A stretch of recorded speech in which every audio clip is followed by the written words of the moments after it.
What up, wherever you're watching this video? Hope you get something out of it. I know you've been watching, maybe Twitter, Facebook, seen videos, perpetual protesters out in like cities like Portland who seem to be just protesting non-damn stop. And, even in other cities, I mean, we had that run for a while, definitely post George Floyd, but that's all everybody did. And I think a lot of people seem to get it wrong. I'm gonna give you my opinion on why I feel like there's other things at play here. I'm not going talking about, well, they're paying protests and stuff like that. No. I'm saying that there's other things you got to kind of take into consideration if this issue is to ever be resolved. Right now, what happened was a perfect storm with the George Floyd thing. And that was you had been locking people down. You had, made it illegal for them to work. And not only that, I think perhaps the most important thing was that you rewarded them for doing that by funding them, be it unemployment checks and all of this stuff, the welfare statism. And the excuse was, oh, well, pandemic, people are scared, all of that sort of stuff. And what it does is created what it did was created a perfect storm when you had a bunch of people that didn't have much to do because it was illegal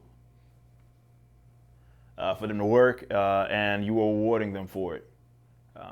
Look, people that got to work and got families, they don't sit up there and protest straight like days after day after day after day, where it's like a almost like a hobby, right? They don't have time to be doing stuff like that, and it's too risky in terms of what could happen, be it getting arrested, being getting for definitely a lot of these have turned violent, property damage, like getting involved in that stuff. People with responsible people don't got time to be doing all of that type of stuff. Of course, there's going to be somebody in the comments section that's probably going to be like, oh, well, I work 49 hours and therefore, I'm protesting for 9 days. Like, maybe there's an outlier or two, but realistically speaking, and this is why a lot of these guys are pro lockdown, even though it makes them hypocrites when it comes to this whole social distancing thing that they've been lecturing you, flatten the curve, which, man, y'all remember flatten the curve back in March? Was it March? Man, so far removed from that. Slow to spread, man. But, of course they are in favor of these things, and even if they're telling you that because they're big hypocrites, that they don't give a crap about any of that. This has been a way for you to fund them. They'll use that as an excuse and they'll appeal to it in the event that it rewards them for money and stuff like that. But they don't extend anything to any sort of conclusion that pertains to consistency. You know what I mean? Like, no, of course not. So if you want to get rid of this perpetual protesting, now in the short term, I think you have to get rid of this welfare statism. And I know a lot of people are like, well, you can't lock people down and not give people money. The lockdowns end when people understand that the money's not coming. That's when it ends, right? Right now, what you have is that a lot of people are going along with it because they're being rewarded, and it's not enough. I think people that are willing to end this. Again, I said this ends with civil disobedience otherwise. But if they're not going to do that, then you got to incentivize them. And what other way to incentivize them to do that than to pull the plug on that welfare statism that they're collecting? And this, when you've been protesting for 60 days, like marching and stuff like that, I've always said in like 2020, that's like an ineffective way to protest. It's inefficient. Let's not say ineffective. I do think in a lot of cases it's not effective, but it's inefficient because when you talk about awareness, I always hate that term now. Like awareness, bringing awareness. Everybody sees your goofy tail, man. Everybody we all connected. That stuff made a lot more sense when people were marching to make people aware of stuff. That made a lot more sense back then. Now we know you exist. We know people are protesting. We know what problems exist when we talk about policing and all that. Everybody's aware of it now. Everybody's aware. So at this point, you just trying to get some damn exercise. You're bored and ain't got nothing to do, or you're just trying to find this as a way, I guess, to meet other people.